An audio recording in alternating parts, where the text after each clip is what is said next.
Dolphins get us underway under blue skies and bright sunny conditions here in Perth as Ponga makes the catch. Brings it down to the Dolphins 30 as it goes back to Cogger. Kicks back towards Dominic Young. We know the aerial threat that he is. The ball leaves. The catch there of Tabuai Fido, and it falls for Fletcher Sharp. Sharp right on the spot, perfectly weighted and bounced right up into his arms. I think it was off two hands there of Tabuai Fido. There's now Marshall King. Comes across to Nicarima eventually. Farnworth, good ball. Bostock to Ponga, back on the inside. That is the Dolphins we have come to know and love in the last month of watching them play. Speedster and Fletcher Sharp. Cogger running a long way. Now Ponga, rubbers. Here's a chance. It sits up beautifully for Bradman Best. Comes from Brayley to Cogger. Now Ponga, Best. Good hands to Schiller. Runs towards Katoa. Beats him. Beats Marshall King. Runs to the hammer. Runs past him. Cogger taken down. Only just. Best to play it. Comes from Brayley. Through Croker, then Cogger. Gagai. Dominic Young. Welcome back to Knights colours. He plants it down. It's taken him less than half an hour to score once again. Now in Perth. They'll be in action March 2027 right here in HBF Park. Oh no. Oh, you can hear that. No. You could hear something there in the collision. It comes from the field. Already had the strapping on. So now back to a long left edge. And Donahue. Katoa. Into the space is Lemuelu. On the last now. Here's Katoa, gets them going. Nicarima, they'll run it. Farnworth comes out to Avarillo, shows it, and then Ponga falls over in front of him. Avarillo hits the deck as well. Here's a chance for Lemuelu. Back to Stone. He spins, taken down. The Dolphins are apoplectic about something here. They're saying that Farnworth was just looking taken at the out of action it from here, Dane Gagai trying to here. support Avarillo. Grabbed there by Dane Gagai He by holds the on to jersey. Herbie Farnworth, Hangs really on affecting his and then ability to lets be a him support go player there. due to He'll be without Dane Gagai for the next 10 minutes. Marshall King comes across to Nichols. Here's Katoa. Long ball. Donahue. Isako.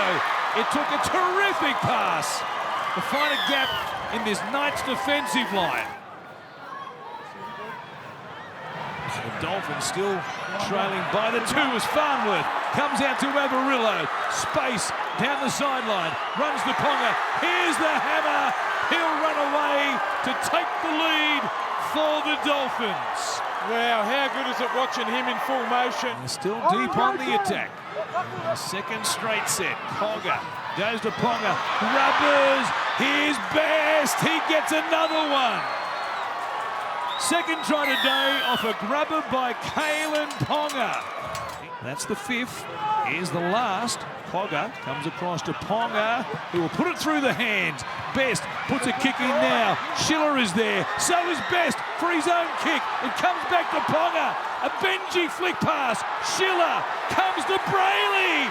Brayley will score. A Dolphins defender collided with the referee and was taken down. And what has happened here? Boom. Come on.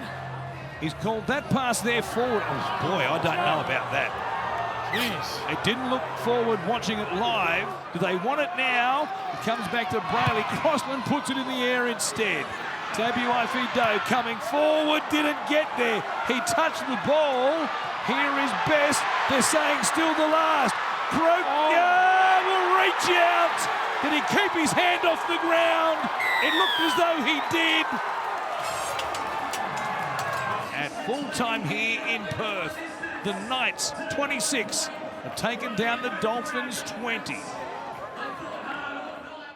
Christian, you feel like there were moments to close that one out there and just couldn't get it done? Yeah, look, not a lot went our way tonight, and I thought we were very brave. I thought we did a great job to fight our way back in. We obviously had a fair bit of disruption, and blokes playing different positions. We gave ourselves a chance, so it hurts because it does feel like one that that we let get away, but unfortunately we couldn't quite get it done. What do you put the performance down to, the fact that you fell behind by a little bit? Like, you've had such a big couple of weeks. Was it anything to do with that, or just a reality check today of like you've still got plenty of work to do? Oh, no, look, that's going to happen in games at times. Newcastle started really well. They started fast and had us on the back foot there a little bit. As I said, that's going to happen in games. Certainly happened at other times this year, and maybe not over the last 3 weeks, but prior to that it has. And I just like the way we fought our way back into it. I thought we gave ourselves a real chance because we were happy to stick to what we were doing and fight our way back into it. And as I said before, we didn't have a lot of things go our way when you look at the disruption and where the team's at the end there, and they're still fighting away. Jack Bostock, obviously, one of those disruptions you're talking about. Like, they told us on the sideline, suspected ACL. Is that the diagnosis? Yeah, look, that's what they think. Obviously, we need to get scans and figure that out next week. And I'm really disappointed for him. He's had a great season so far. He's been one of our best, and he's obviously a really talented player that's got a bright future ahead of him. So he's going to have if that is the case, he's going to have a tough few months. But I also know what a terrific young man he is, and he's got the resilience to get through it. What about the performance of Kurt Donahue to kind of move out onto that edge? And I think he made close to 50 tackles. Like, he was great. Oh, he's great for us every week. Wherever you put him, he just turns up and gets the job done. And he's got better and better. And he's a guy that we want our team every week. And wherever we put him, he does a great job. Is he how devastating for Jack? Obviously, a teammate. He's been playing such good football to suffer that injury, if it is the case. Yeah, like you said, it is very devastating. He's played awesome for us this year. Just to see him have fun, enjoying his footy, enjoying each and everyone's company. It's going to be a bit of a loss there with Jack, but he's a really positive and bubbly person. He's not going to let that affect our season. I guess that's a bit of a character. I guess a test to his character. He's going to make it about the team.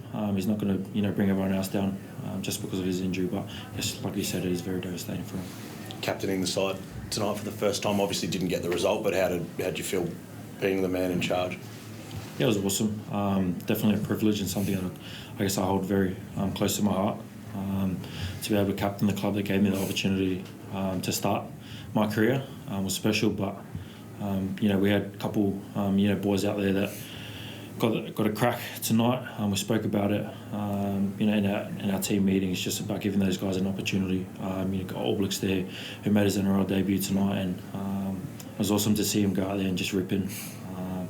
So yeah, it is unfortunate, but it was awesome to captain the team tonight. There's obviously been a bit of talk about Nathan Cleary and carrying an injury, and your name's being tossed up as a guy that could be pushed into the Origin arena if that is the case. Have you heard that talk? And if that was the case, would you be ready to put your hand up? Oh, I'd be lying if I was to sit here and say I haven't been hearing the chat. But for me, it's about what I do for the Dolphins. If I don't play good footy at the Dolphins and prepare myself each and every week to play consistently, I got no chance of making that New South Wales team. So, Christian, could he handle it if called upon? I've got no doubts in his ability whatsoever. He's shown that he can handle things on the big stage plenty of times, and he's done that with Tonga and played in some really big games. So he can certainly handle whatever's thrown at him. Where that sits and when that opportunity comes, I'm not sure, but I know he can handle it. Izzy, just that last 15 minutes, what did you feel went wrong from a player's perspective? It felt like you guys had the ascendancy up to that point, and then it kind of just flipped in an instant. Yeah, I thought we just got a little bit loose, especially around our last tackle. We've probably got to take a bit of ownership there, just around where we're putting the ball. Trying to put them in a corner to, I guess, make it hard for them to come out of there, in try line. So that's something that I'm learning in my own game. Something we can be better as a team. But yeah, there's definitely lessons there. Adam, how vital was that win in the context of your season? Yeah, clearly keeps us. We're not up in the 8, but we're got a really important game next week and then a bye. So, to answer your question, it's very important to win this one. What about Brodie Jones? Great awareness there to keep the arm up and score a match winner. I bet he didn't probably come here thinking he was going to be the match winner today. Yeah, no, he actually earned that one through. He came up with a couple of big plays earlier in the half, forced a couple of turnovers through his defensive effort. So, sometimes when you got that sort of in your character, you get rewarded. So, wrapped for him. Yeah, good. How was the Pulse feeling when they disallowed the Brayley try before that? Yeah, it was I disagree with the decision, but I was really proud of the players. We had to contend with a fair bit tonight, with Gags going to the bin, and they're an informed footy team. They've got their stuff in order, clearly, with the amount of points that they've managed to score. So, you got guys like Kai out playing in the centres, and we had to contend with, and that was one of them. I didn't think it was forward. I thought it was a very entertaining try for the people here. But, the boys rose above it. Fletcher, how is he? I haven't had a chance to get to him yet. He was showered and dressed in his tracksuit, so that's a good sign for us. He's in there with his teammates, but, I haven't had a good chance to have a look at him. Is that, I guess, he was ruled out, so that probably brings in contention next week as well, as you mentioned, an important game. So, yeah. Be a big loss if he was unavailable. Yeah. Just that last 15 minutes there, it felt like you guys kind of had the shackles on you for most of that second half. Final 15 minutes, you just kind of started to find a bit more space. You and Bradman combining a couple of times really nicely. What do you think changed in that last quarter of an hour? I think there's a bit of fatigue in the game in the back end. Going set for set, obviously we were behind at one point, needed points, and then we needed to win the game. So I reckon just with the fatigue in the game, I felt like moving the ball, not too much, but moving the ball a little bit would create a play the ball speed or get us a 1-on-1 at least. But it was good to have Brady back for sure. Adam, how proud are you of the boys as well to kind of really wrestle back momentum in that final 15? Yeah, as I alluded to before, I'm wrapped. I'm very, very proud of them. Like I said, they had to. They didn't get nothing handed to them tonight. They earned the lot, and then, as Caelan said, when the game was there to be taken, they went after it and got it. So I'm proud of them. Caelan, you're obviously born in Port Hedland, technically a WA boy. What does it mean to be able to get a win in Perth? It's good. We've been over here a few times. I played Dolphins a couple of years ago and got a win. Obviously the other night got a win. I mean, it's nice. I mean, it's good to play footy over here. I've been over here for a week now. It's pretty relaxing over here, but hopefully we can grow the game. I know there's a team coming in a couple of years. Fair turnout tonight, despite the weather. So it's good for NRL. It's good for the game.